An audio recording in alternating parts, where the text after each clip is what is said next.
Good afternoon, everyone.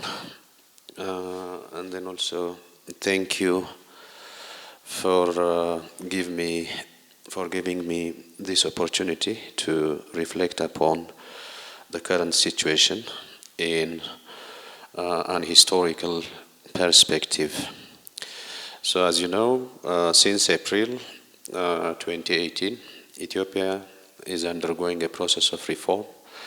And that reform has brought about so many changes, principally widening the political space within the country, and then also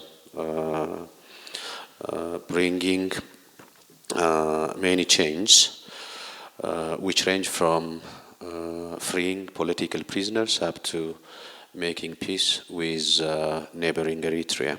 So within this span, a lot has been accomplished for the past 2.5 years. But all these changes had faced so many challenges. And some of the challenges, actually most of the challenges are predictable and then expected as what happens in a reform process. But something which is unexpected and then beyond imagination is what happened on the night of October 3 and 4, 2020. And that is the attack of the various camps of the Northern Command of the Ethiopian Defense Forces.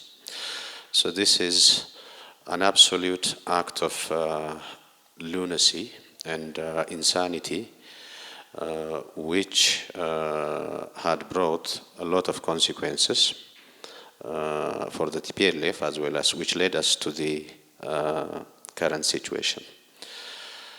So what I will present here is not exactly what happened since October 3 and 4, 2020, rather what was the political behavior of the TPLF. And then, since its establishment in 1975, what kind of reckless atrocities did the TPLF leadership commit at different times, at different places, on various communities of Ethiopia? So I will just mention examples to show the real and true character of this political group. So I must start who were the leadership of the TPLF. We can forget the rank and file of the party. But the leadership, as you know, in the early 1970s, Tigrayan students from the Haile Selassie First University started political discussions regarding their region as well as the fate of the Ethiopian state.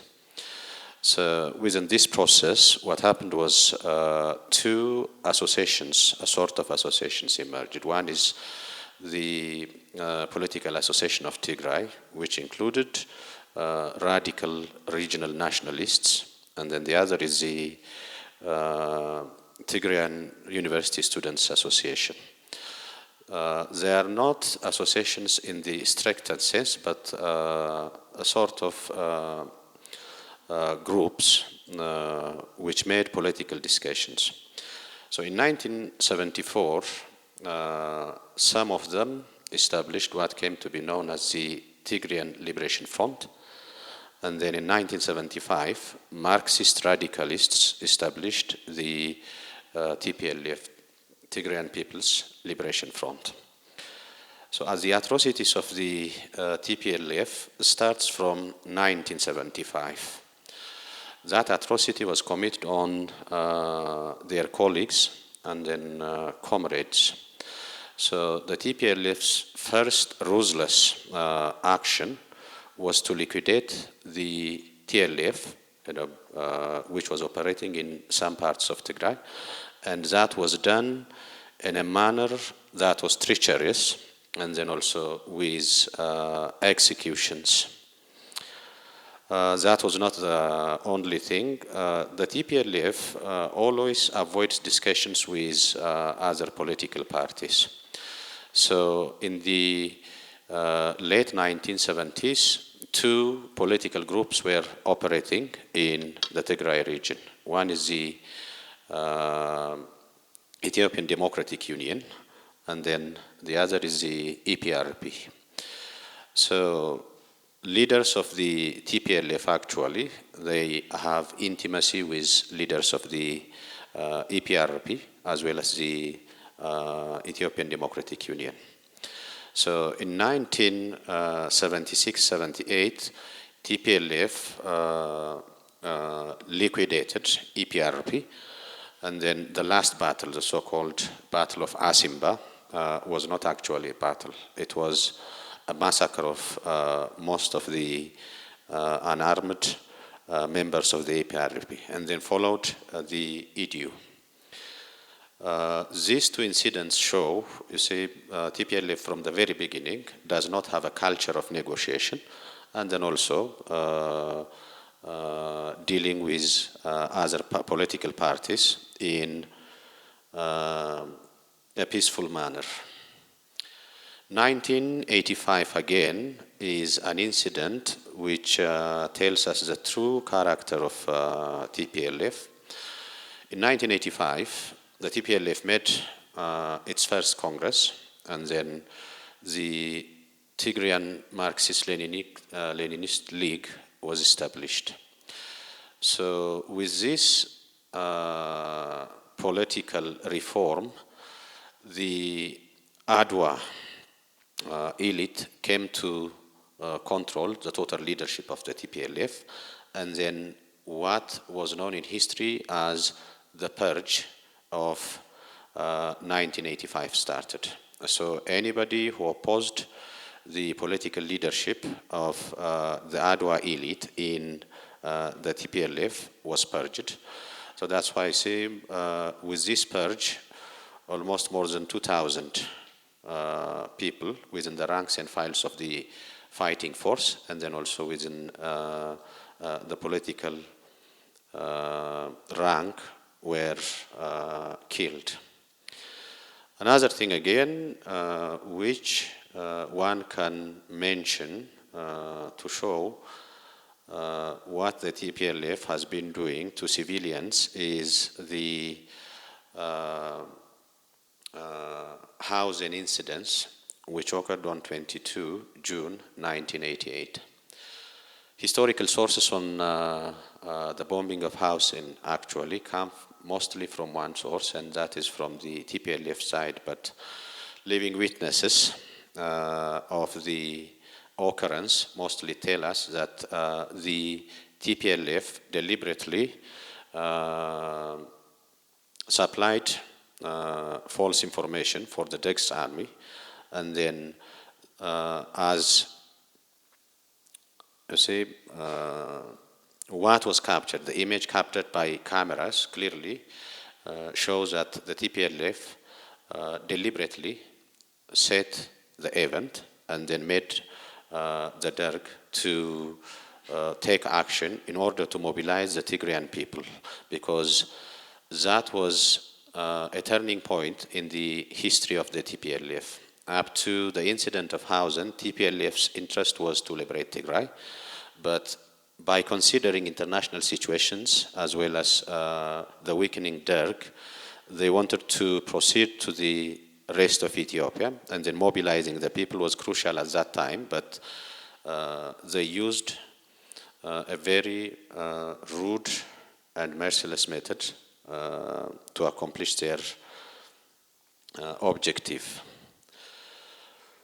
Then after takeover of power also, the TPLF did not change its strategy. The first thing is that you see the TPLF during the period of struggle as well as after the period of struggle strictly focused on a political agenda, a political program that orbited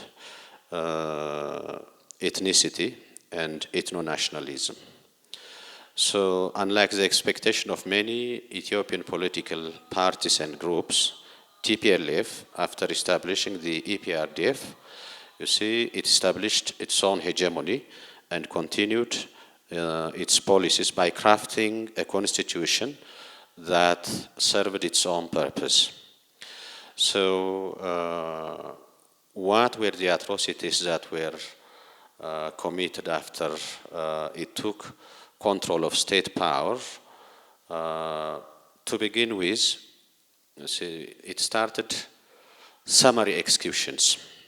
In the immediate aftermath of the capture of Addis Ababa, people were executed summarily by the pretext of stopping looting and other activities. Not only that,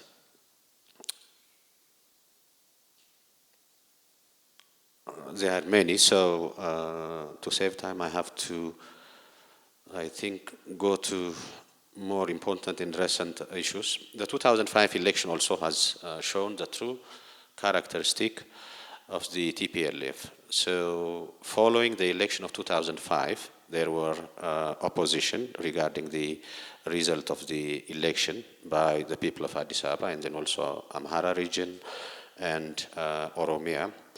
So in 2006, an independent commission, which was established by the TPLF-led EPRDF, came up with a true report of 193 people killed in Addis Ababa only, and then 20,000 people arrested in various regions of the country.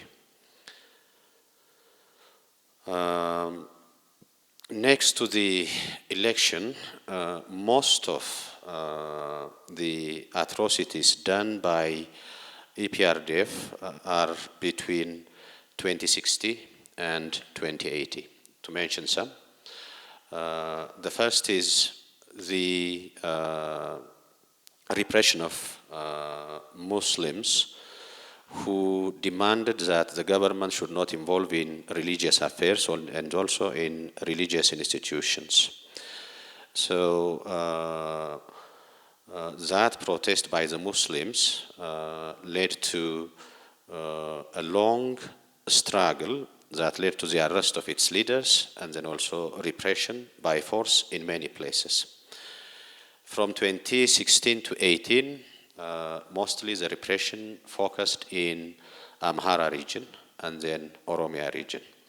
But the two tragic incidents were the Irecha incident, which took place in 2016, and then also the tragic incident in Bahar Dar, which led to the killing of unarmed civilians who were protesting the government in an early morning police action. After 2018, also the TPLF did not disengage itself from very terrible actions of inciting ethnic cleansing, and then also inciting and fueling ethnic conflicts. So one thing that it did since 1991 was provoking ethnic conflicts. Some of them are policy driven, some of them just to create distance and suspicions among competing ethnic groups. So that's why you see from 2018 onwards, provoking ethnic conflicts in many regions was one strategy. And then targeting higher institutions of learning to create chaos in different regions also was one thing that the TPLF has been following. Religious institutions also were used as instruments to create anarchy among the people. In many places, particularly Western Gondar and then Raya region and then Matakal region, these are places that the TPLF focused to create a dismemberment of the Ethiopian nation, which will favor to fulfill its objectives of creating an independent Tigrayan state. So what I can conclude is that, you see, currently when we talk about what happened on October 3 and 4, and then the attack and massacre of the Ethiopian defense forces, this is not something that came out of the blue. Rather, this is what the TPLF has been doing for the past 45 years since its establishment. And then also, this is a leadership that has not changed any of its political program, any of its policies regarding the Ethiopian nation, as well as internal reform also was objected. So the only time that an internal reform was attempted within the TPLF was in 1993 Ethiopian calendar, and that gave the opportunity for the Adwa group again to fully control the leadership by accusing the rest, or the ones who posed the question, as Bonapartists. So for me, the TPLF leadership, you see, with such a history and record of atrocities, did not play any constructive role for Ethiopia, while it controlled power, and then also after losing its hegemony over the EPRDF, and then after the retreat to Mekelle, it continued to still provoke different actions that will somehow challenge the reform process, and then also that will challenge the very existence of the Ethiopian state. So unless this leadership and then also the party is liquidated, still Ethiopia's sovereignty and then also the democratization of the Tigrayan region and people is under question. Thank you.